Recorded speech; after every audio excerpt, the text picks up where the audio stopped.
안녕하세요. 저는 65살 김선아입니다. 30해를 학교 급식실에서 일하고 퇴직한 날 저는 처음으로 제 인생이 끝난 것 같다는 생각을 했습니다. 아이들 밥을 해주던 사람에게 아무도 기다리지 않는 집은 생각보다 너무 조용하더군요. 그때 선아 씨 같은 분은 귀한 분이에요. 라고 말해주는 사람이 나타났습니다. 차분했고 다정했고 혼자 사는 저를 이해해주는 것처럼 보였죠. 저는 그게 위로라고 믿었습니다. 그리고 그 믿음으로 65에 다시 결혼을 했습니다. 그런데 결혼하고 나서 알게 됐습니다. 다정함이 배려가 아닐 수도 있다는 걸, 신념이 사랑의 얼굴을 하고 사람을 지배할 수도 있다는 걸요. 이 이야기는 재혼에 실패한 한 여자의 이야기가 아닙니다. 외로움 앞에서 너무 쉽게 자신을 내려놓았던 제 이야기입니다. 혹시 지금 누군가의 다정함에 기대고 계신 분이 있다면 이 이야기를 끝까지 들어주세요. 이야기 시작 전에 구독과 좋아요 한번 눌러주시면 다음 이야기를 이어가는데 큰 힘이 됩니다. 그럼 오늘의 사연을 시작하겠습니다. 마지막 출근길이었습니다. 저는 30해를 함께한 초등학교 급식실 문 앞에 서 있었어요. 손에 든 것은 낡은 앞치마 한 장. 매일 아침 몸에 두르던 국물 얼룩과 기름때가 배어있는 그 1000조각이 유일한 퇴직 기념품이었습니다. 선생님, 그동안 정말 고생 많으셨어요. 동료들이 건넨 꽃다발은 집에 오자마자 식탁 한켠에 두었습니다. 꽃은 사흘이면 시들지만 텅 빈 이 공허함은 언제 사그라들까요? 현관문을 여는 순간부터 귀를 찢는 건 정막이었어요. 냉장고 돌아가는 소리, 벽시계 초침 소리만 들렸습니다. 평생을 새벽 4시에 일어나 칼질하고 국 끓이고 아이들 밥그릇 채우던 사람. 이제 그녀에게 남은 건 아무것도 없었습니다. 앞치마를 서랍에 넣으며 눈물이 났어요. 나는 이제 쓸모없는 사람인가. 혼잣말이 방 안을 맴돌았습니다. 남편은 15년 전 세상을 떠났고 외동딸 지은이는 캐나다로 간호사 이민을 갔어요. 영상통화로 보는 딸의 얼굴은 언제나 밝았지만 저는 알고 있었습니다. 딸에게 자신이 짐이 되고 있다는 걸. 엄마, 이제 좀 쉬어. 평생 일만 했잖아. 쉬라고요? 쉬는 게 뭔지 모르는 사람에게 쉬라니. 그건 마치 숨 쉬지 말라는 말처럼 들렸습니다. 그렇게 한 달이 흘렀어요. 어느 날 동네 문화센터 게시판에서 공고 하나를 발견했습니다. 시니어 웰빙 프로그램 마이너스 함께 차 마시며 이야기해요. 별것 아닌 프로그램이었지만 선아 씨는 등록했습니다. 집에만 있으면 정말 미칠 것 같았거든요. 첫 수업 날이었습니다. 문을 열고 들어서자 60에서 70 정도 되어 보이는 사람들이 둥그렇게 앉아 있었어요. 선생님은 차 우리는 법을 설명했지만 선아 씨의 귀엔 하나도 들어오지 않았습니다. 그때였습니다. 혹시 자리 비어 있나요? 차분하고 낮은 목소리가 들렸어요. 고개를 드니 회색 스웨터를 입은 남자가 서 있었습니다. 박도연 씨, 69. 첫인상은 단정함 그 자체였어요. 네, 앉으세요. 제가 옆자리를 가리키자 도연 씨는 공손하게 고개를 숙이며 자리에 앉았습니다. 수업이 끝나고 다들 차를 마시며 이야기를 나눴어요. 도연 씨는 자연스럽게 제 옆에 앉았습니다. 처음 오셨어요? 내 남편 없이 사는 게 익숙하지 않아서요. 솔직한 대답이었습니다. 도연 씨는 고개를 끄덕이며 말했어요. 저도 아내를 먼저 보냈습니다. 10년 됐네요. 아, 그러셨군요. 혼자 사는 게 처음엔 힘들죠. 근데 시간이 지나면 뭐랄까 그냥 익숙해져요. 좋아서가 아니라 어쩔 수 없으니까. 담담한 말투였지만 그 안에 담긴 무게가 느껴졌습니다. 두 번째 수업날 도연 씨가 먼저 말을 걸었어요. 선생님, 전에 무슨 일 하셨어요? 저요? 학교 급식실에서 일했습니다. 아, 그러셨구나. 그럼 정말 고된 일 하신 거네요. 아니에요. 그냥 해야 할 일이었으니까요. 도연 씨는 잠시 저를 바라보다가 조용히 말했습니다. 선생님 같은 분이 제일 귀한 분이죠. 화려하지 않아도 묵묵히 자기 자리를 지킨 사람. 그게 진짜 어른입니다. 가슴이 뭉클했어요. 평생을 살면서 누군가 자신을 귀하다고 말해준 적이 있었나요? 딸도, 남편도, 직장 동료도 누구도 그런 말을 해준 적 없었습니다. 그날 이후 저는 문화센터에 빠지지 않고 나갔습니다. 도연 씨와의 대화는 자연스러웠어요.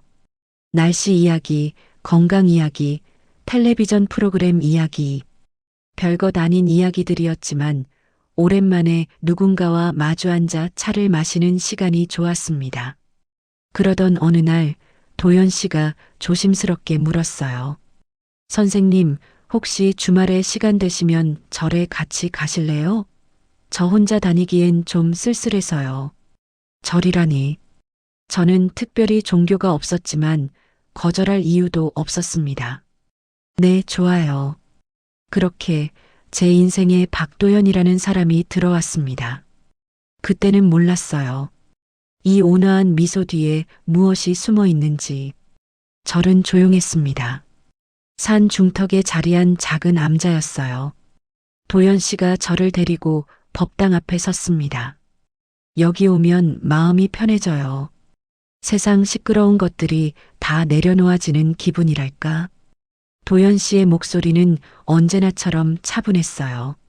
저는 고개를 끄덕이며 함께 절을 올렸습니다. 종교는 없었지만 이렇게 고요한 공간에 있으니 마음 한구석이 정리되는 느낌이었어요. 법회가 끝나고 우리는 경례를 천천히 걸었습니다. 선아 씨는 평생 남을 위해 사셨잖아요. 아이들 밥 해주고 가족 챙기고 그게 다 공덕입니다. 공덕이요? 네. 선행은 결국 돌아와요. 지금은 힘들어도 선아 씨가 쌓은 좋은 일들이 언젠가 복으로 돌아올 겁니다. 그 말이 위로가 됐어요. 평생 누구 하나 알아주지 않던 삶이었는데 이 사람은 나를 봐주고 있었습니다. 쓸모없다고 느꼈던 나에게 가치가 있다고 말해주는 사람. 그날 이후 저는 도연 씨와 함께 절에 다니기 시작했어요. 매주 토요일 아침 도연 씨는 정확히 8시에 우리 집 앞에 차를 세웠습니다. 함께 절에 가서 청소 봉사를 하고 공양을 준비하고 스님 말씀을 들었어요. 선아 씨, 이 나물 무침 정말 맛있네요. 별거 아닌데요. 그냥 집에서 하던 대로 했어요. 아니에요. 정성이 느껴집니다. 음식은 정성이 전부거든요. 도연 씨는 늘 이렇게 나를 칭찬했습니다. 작은 것 하나도 놓치지 않고 알아봐 주었어요. 2달쯤 지났을까요? 어느 날 저녁 도연 씨가 조심스럽게 말했습니다. 선아 씨, 저 솔직히 말씀드릴 게 있어요. 네. 저는 선아 씨가 좋습니다. 사람으로서요. 가슴이 두근거렸어요. 65의 나이에 이런 감정을 느낄 줄은 몰랐습니다. 도연 씨는 계속 말을 이었어요. 우리 나이에 화려한 사랑을 바라는 건 아닙니다. 그냥 서로 의지하며 편하게 살 수 있는 사람. 저는 선아 씨가 그런 분 같아요. 저도 도연 씨와 함께 있으면 마음이 편해요. 그럼 천천히 알아가면서 좋은 방향으로 가볼까요? 저는 고개를 끄덕였습니다. 그날 밤 딸 지은이에게 영상 통화를 걸었어요. 엄마, 무슨 일이야? 이 시간에. 지은아, 엄마가 사람을 만나고 있어. 화면 속 딸의 표정이 놀라움에서 기쁨으로 바뀌었습니다. 진짜? 엄마, 누구야? 어떤 분이야? 응, 착하고 차분한 분이야. 나이도 비슷하고. 엄마, 잘 됐다. 진짜 잘 됐어. 엄마 혼자 있는 거 내가 얼마나 걱정했는데. 그분한테 잘해드려. 딸의 축복이었습니다. 저는 안도했어요. 딸에게 짐이 되지 않는 것 같아서, 이제 좀 홀로 서기를 하는 것 같아서. 다음 주 토요일 도연 씨가 특별한 사람을 데리고 왔어요. 선아 씨, 제 여동생 미정이에요. 박미정 씨는 66, 파마머리에 밝은 미소를 띤 여자였습니다. 언니 반가워요. 우리 오빠가 언니 얘기 정말 많이 하더라고요. 아, 네 반갑습니다. 오빠가 드디어 사람을 만났네. 진짜 다행이에요. 혼자 있으면서 얼마나 외로워했는지 몰라요. 미정 씨는 친절했어요. 절에서 함께 봉사를 하며 이런저런 이야기를 나눴습니다. 시댁 식구가 아니라 친구처럼 편했어요.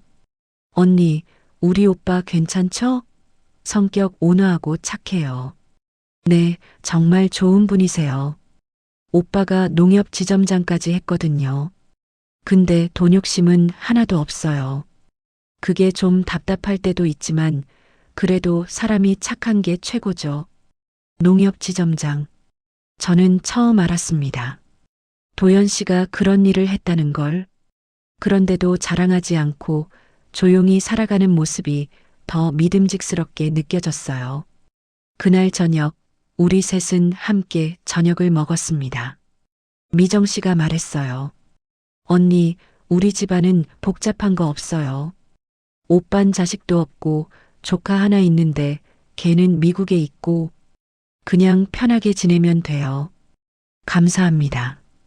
뭐려? 언니 같은 분 만나서 오빠가 좋아 보이니까 저도 좋죠. 모든 게 자연스럽고 평화로웠습니다. 저는 생각했어요. 이 사람들과 함께라면 남은 인생을 외롭지 않게 보낼 수 있을 것 같다고. 그날 밤 집으로 돌아오는 차 안에서 도연 씨가 말했습니다. 선아 씨, 우리 좋은 관계로 발전시켜봐요. 천천히 서두르지 말고. 네, 좋아요. 저는 창밖을 바라봤어요. 오랜만에 느끼는 설렘이었습니다. 이 나이에도 누군가를 만나고 가족을 만들고 새로운 삶을 시작할 수 있다는 희망. 하지만 몰랐습니다. 내가 지금 박도연이라는 사람이 만들어 놓은 세계 안으로 조용히 걸어 들어가고 있다는 것을. 그 세계가 얼마나 좁고 어두운 곳인지는 아직 알 수 없었어요. 결혼식은 소박했습니다. 절에서 스님의 주례로 간소하게 치렀어요. 딸 지은이는 캐나다에서 축하 영상을 보냈고 미정 씨와 몇몇 친척들이 자리를 함께 했습니다. 선아 씨, 우리 좋은 인연으로 만났으니 편하게 살아요. 도연 씨의 말에 저는 고개를 끄덕였어요. 새로운 시작이었습니다. 제 집을 정리하고 도연 씨 집으로 이사를 했어요.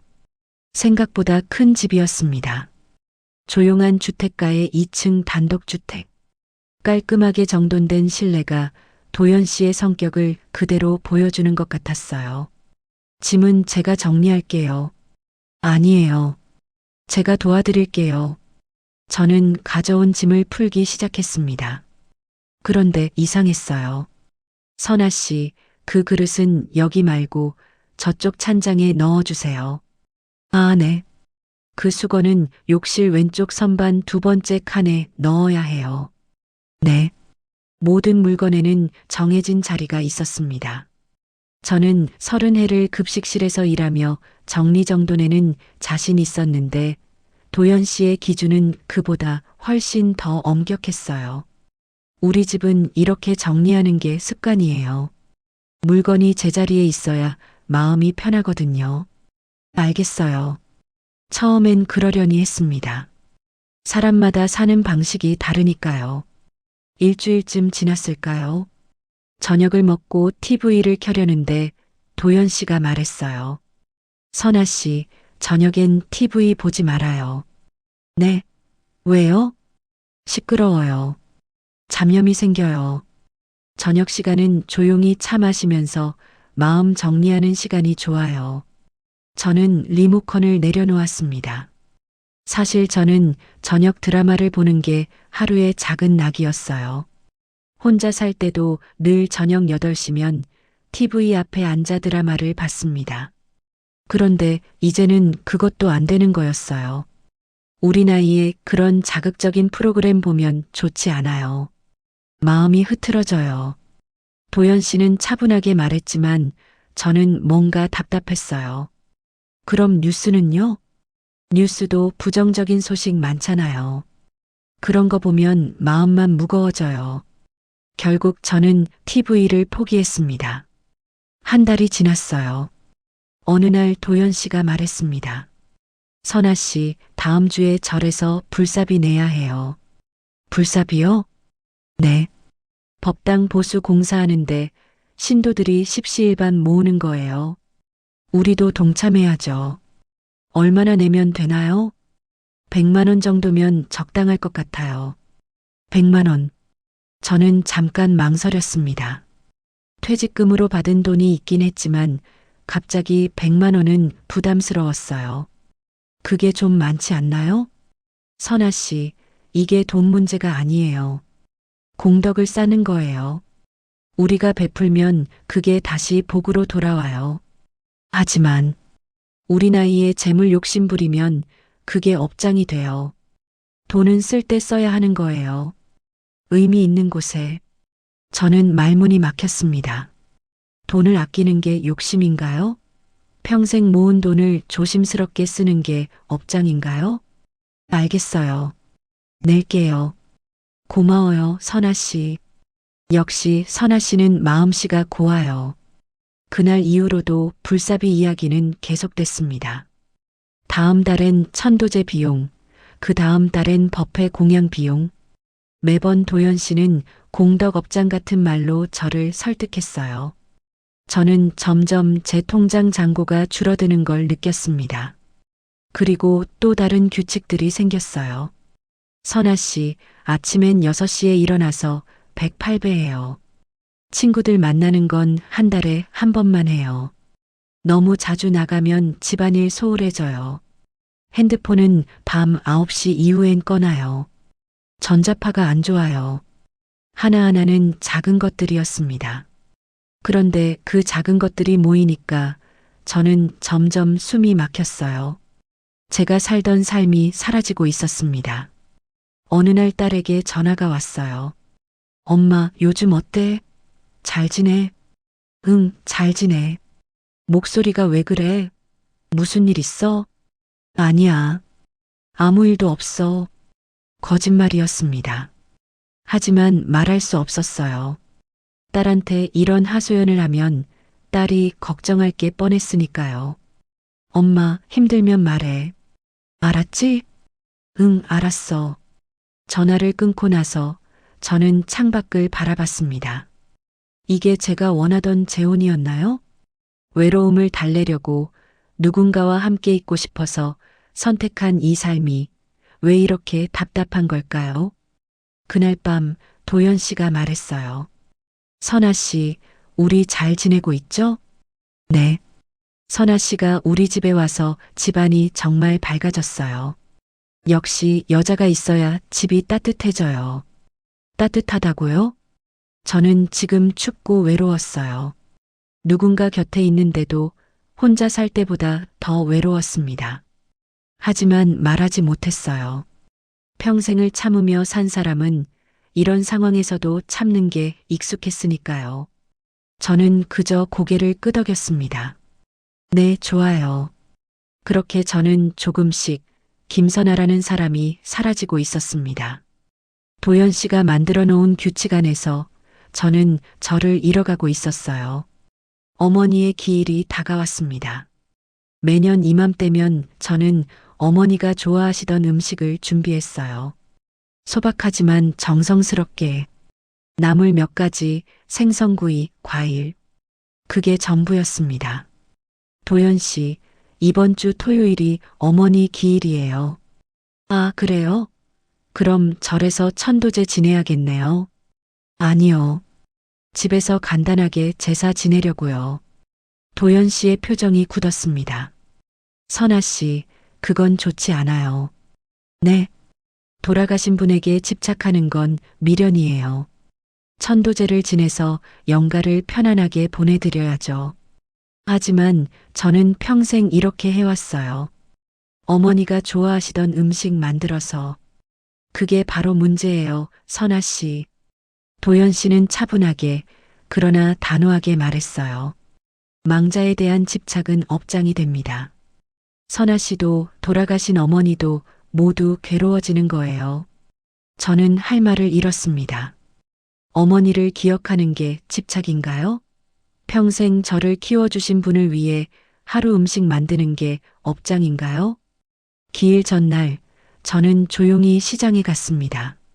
어머니가 좋아하시던 나물, 북어, 배 하나하나 장바구니에 담으며 어머니 생각이 났어요.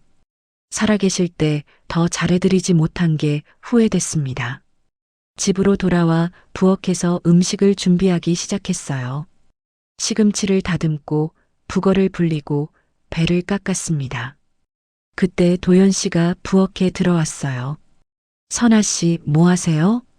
제사 음식 준비하고 있어요. 아니, 제가 천도제 지내자고 했잖아요. 도연 씨, 저는 제 방식대로 하고 싶어요. 이건 제 어머니 일이니까요.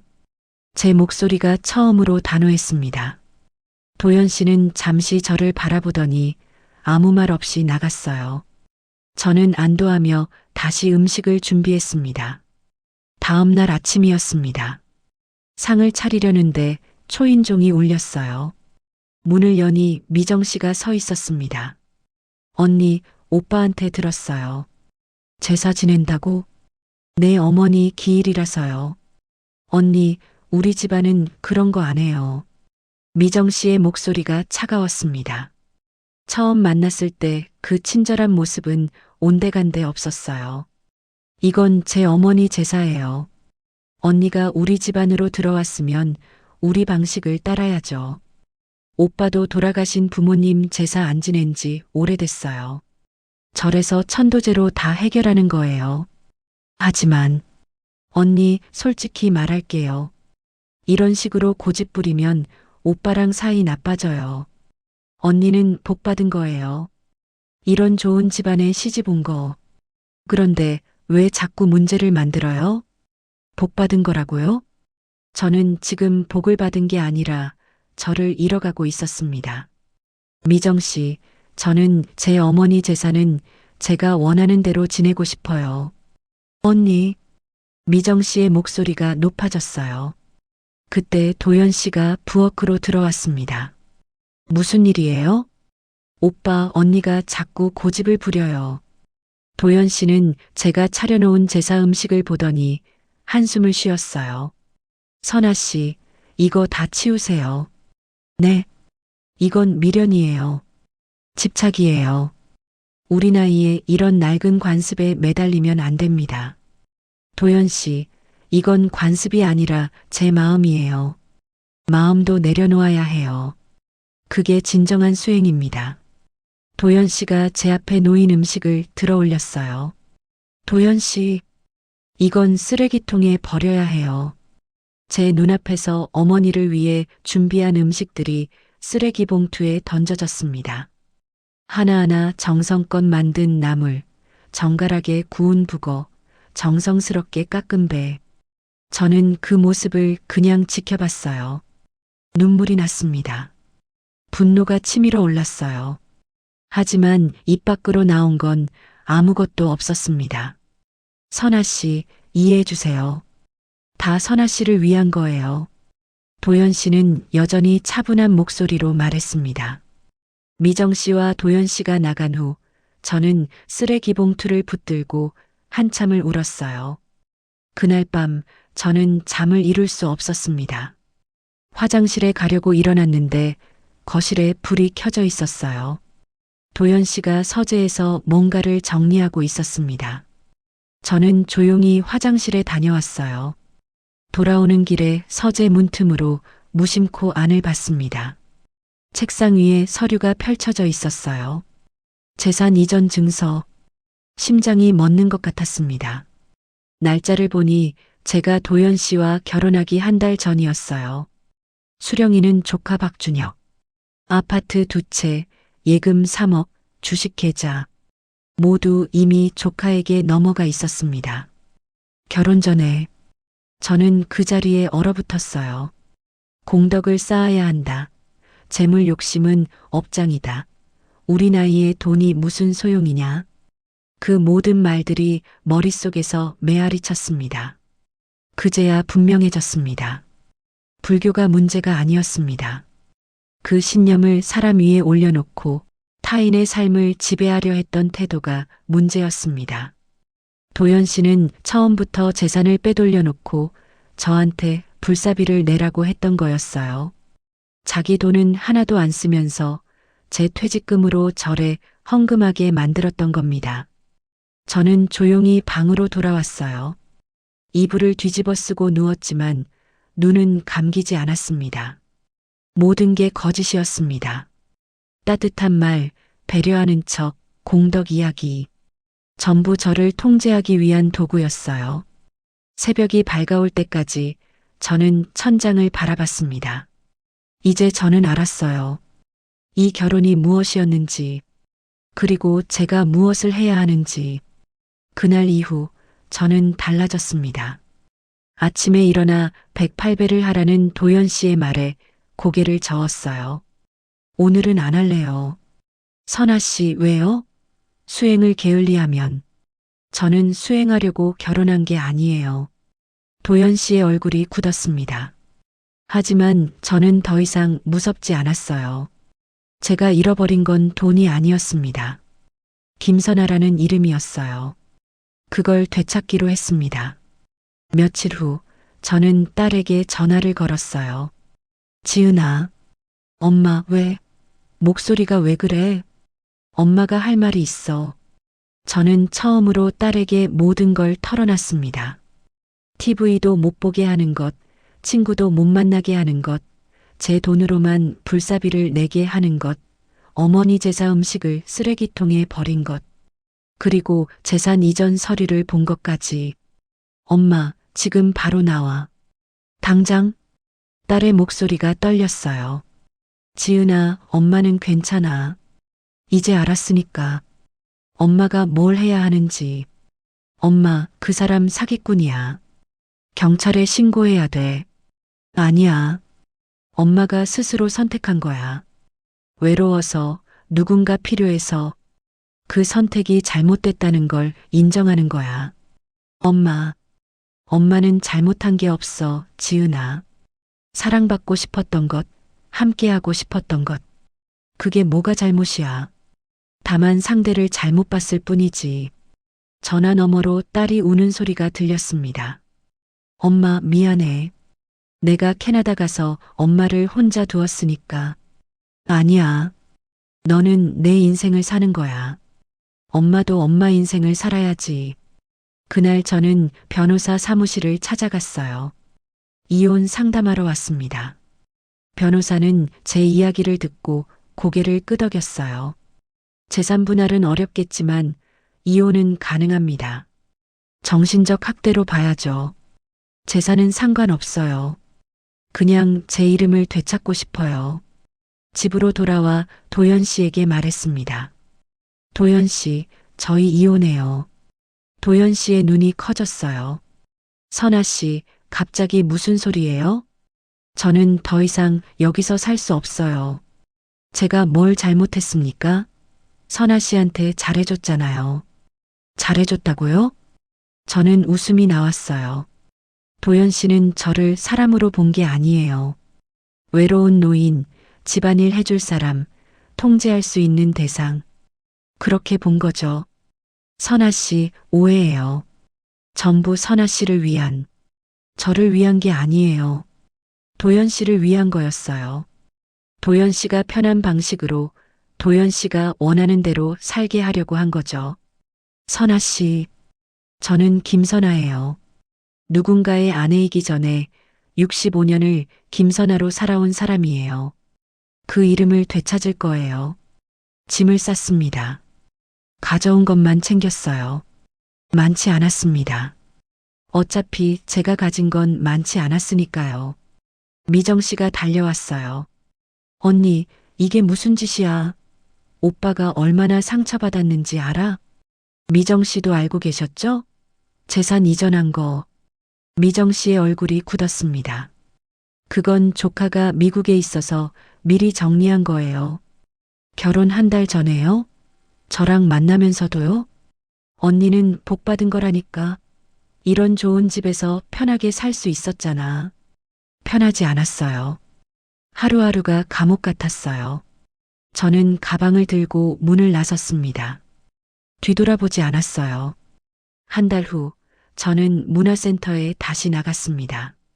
이번엔 차 마시는 프로그램이 아니라 급식 봉사였어요. 어르신들께 점심을 만들어 드리는 일. 앞치마를 두르는 순간 제가 돌아온 것 같았습니다. 선생님, 오늘 국 정말 맛있어요. 별 말씀을요. 맛있게 드세요.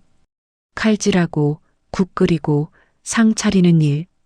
누군가는 하찮게 볼 수도 있겠지만 저에게는 이게 제 삶이었어요. 쓸모 있는 삶. 어느 날 봉사를 마치고 나오는데 한 할머니가 제 손을 잡았어요. 선생님 고마워요. 오늘도 잘 먹었어요. 천만에요. 혼자 사세요? 네, 혼자 살아요. 외롭지 않으세요?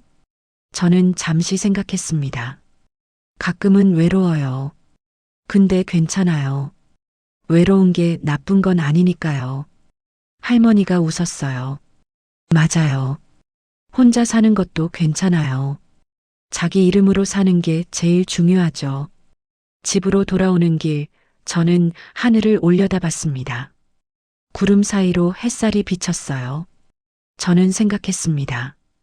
이혼 서류가 나오면 저는 다시 김선아로 돌아가는 거예요. 누구의 아내도 아닌 그냥 김선아.